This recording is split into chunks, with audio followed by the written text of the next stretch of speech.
Most people begin the story of Egypt and the Bible at the moment of crisis. A basket in the reeds, a river carrying a child, a tyrant issuing decrees, a nation in chains. But long before the plagues, long before the Red Sea parted, long before a mountain burned with fire and law, there was another story unfolding quietly in the background. A story not of miracles, but of migration. Not of confrontation, but of integration. Not of oppression, but of opportunity. Before the Exodus, there was Egypt at its height. Ancient Egypt was not a marginal kingdom waiting to be judged. It was one of the most sophisticated civilizations the world had ever seen. Its cities rose along the Nile like engineered miracles. Its scribes recorded grain counts with mathematical precision. Its architects aligned monuments with the stars. Its priests studied cycles of flood and drought as if reading the breath of the gods. To the ancient world, Egypt was stability. The Nile flooded predictably, crops grew reliably, trade routes flowed, power centralized. While other regions fractured under tribal warfare, Egypt endured. Dynasties rose and fell, but the structure remained. Pharaoh was not merely a ruler, he was the axis between heaven and earth, the embodiment of order against chaos. And this is where the biblical story first intersects with Egyptian history. Before there was slavery, there was favor. The Bible introduces Egypt not as a place of captivity, but as a refuge. During famine in Canaan, a young Hebrew named Joseph arrives in Egypt through betrayal and exile. He interprets dreams, he anticipates crisis, he proposes administrative reform. Egypt listens. Joseph does not dismantle Egyptian power, he strengthens it. Under his oversight, grain is stored during abundance. Distribution is centralized during scarcity. Pharaoh's authority expands as surrounding nations depend on Egyptian reserves. The biblical text presents this as providence. Egyptian history presents it as consolidation. Two perspectives, one event. What is often overlooked is how natural this alliance would have felt at the time. Egypt valued administrative skill. Foreigners were not automatically excluded. If you could interpret omens, calculate yields, or manage resources, you're useful. Joseph's rise would not have appeared supernatural to Egyptians, it would have appeared strategic. Before the Exodus, Hebrews were not rebels, they were residents. They settled in Goshen, they prospered, they multiplied, they retained identity without threatening the state. For a time, coexistence was possible. But civilizations changed not through sudden hostility, but through gradual insecurity. Egypt's memory was long, but not infinite. Dynasties shifted. Foreign advisors faded from collective loyalty. What one pharaoh valued, another questioned. Over generations, the Hebrews were no longer seen as contributors, but as variables. This is how power recalibrates. A population grows. It remains culturally distinct. It expands faster than expected. At first, this is demographic detail. Then it becomes political concern. Eventually, it becomes perceived threat. The biblical narrative compresses this shift into a sentence. A new king arose over Egypt who did not know Joseph. History turns on that sentence. Egypt's worldview was built on Ma'at, order, balance, divine harmony. Anything that disrupted stability risked chaos. And chaos in Egyptian cosmology was not neutral. It was evil. It was Seth. It was disorder waiting to devour structure. From that lens, population growth among foreigners was not merely statistical, it was destabilizing. Fear rarely announces itself as fear, it presents as prudence. The decision to enslave the Hebrews would not have been framed as cruelty, it would have been framed as containment. Labor systems already existed. Monumental construction required organization. Forced labor was not invented for Israel, it was a known instrument of state. But something deeper was forming beneath the policy. Egyptian identity was divine hierarchy, pharaoh at the summit, priests mediating gods, order flowing downward. The Hebrew belief introduced something structurally disruptive. A God who was not localized, not embodied in statue, not confined to temple. Before the Exodus, the conflict was not between two armies, it was between two understandings of divinity. Egypt worshipped visible gods, Ra in the sun, Osiris in the afterlife, Isis in fertility. Divine forces mapped onto natural cycles. Religion and governance intertwined seamlessly. The Nile's flooding was sacred. The pharaoh's decree was sacred. The Hebrews carried a different memory, a God of covenant, a God who spoke without image, a God who was not fed by offerings to sustain existence, but who sustained existence himself.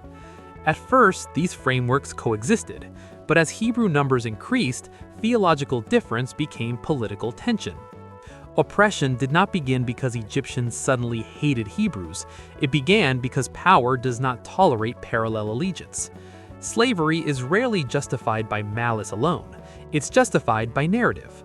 They are too many. They might side with enemies. They do not belong fully. These are not ancient phrases. They are recurring ones. Before the Exodus, Egypt was expanding militarily. Threats from the north, movements in Canaan, the memory of foreign rule during the Hyksos period lingered. Egypt had once been governed by outsiders. That humiliation remained cultural scar tissue. A growing Semitic population within Egypt's borders would not have been interpreted neutrally. This is how history compresses complexity into inevitability. Brick quotas increase, labor intensifies, identity hardens. A people who once found shelter now experience control. And still, the story does not pivot immediately to deliverance. There is silence first. Generations are born into bondage. Memory of freedom becomes inherited rather than lived. The God of Abraham becomes the God of ancestors, not of current intervention. Egypt continues building. Temples rise. Statues are carved. The Nile floods. On the surface, nothing suggests impending rupture. This is what makes the pre-Exodus period unsettling. God does not interrupt immediately. The system functions. The oppressed multiply under pressure. Egyptian monuments continue to define the skyline. But pressure reshapes identity. The Hebrews who entered Egypt as a family leave as a nation. Oppression clarifies boundary. Shared suffering consolidates community. What prosperity allowed to blur, adversity defines sharply. Egypt believed order was achieved through control. The Hebrew story suggests identity is forged through endurance. Before Moses ever speaks, before plagues ever fall, something invisible is forming: collective consciousness. Egypt's worldview was cyclical. The Nile floods, the Nile recedes. Crops grow, crops die. Life, death, rebirth. Stability through repetition. The Hebrew narrative introduces linearity, a beginning, a promise, a trajectory, not eternal recurrence, but unfolding purpose. These two timelines cannot remain indefinitely aligned. By the time Moses is born, Egypt is still magnificent. The pyramids already ancient, the temples luminous with incense, the priesthood confident in ritual precision. And yet, under that confidence lies fragility. Every empire assumes permanence. Egypt had survived droughts, invasions, dynastic collapse. Its gods had outlasted rivals. Its monuments defied erosion. To suggest that a slave population could threaten that continuity would have seemed absurd. But transformation rarely begins with external invasion. It begins with internal overreach. When power fears fertility, when stability fears growth, when order fears difference. Before the Exodus, Egypt believed it was preserving itself. The irony is that the very policies meant to weaken Israel intensified its cohesion. Forced labor increased birth rates rather than diminishing them. Suppression strengthened solidarity. Decrees to eliminate male infants only amplified moral tension. History often demonstrates this paradox. Coercion consolidates what it seeks to dissolve. Moses' story doesn't emerge from nowhere. It rises from accumulated contradiction.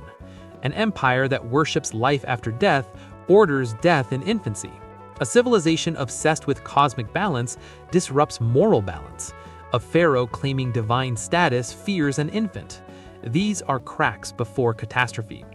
The plagues that later confront Egypt target not merely elements, but pillars of Egyptian cosmology: the Nile, the sun, livestock, firstborn lineage. Each sign challenges not merely economy, but theology. But those confrontations only make sense if we understand what came before.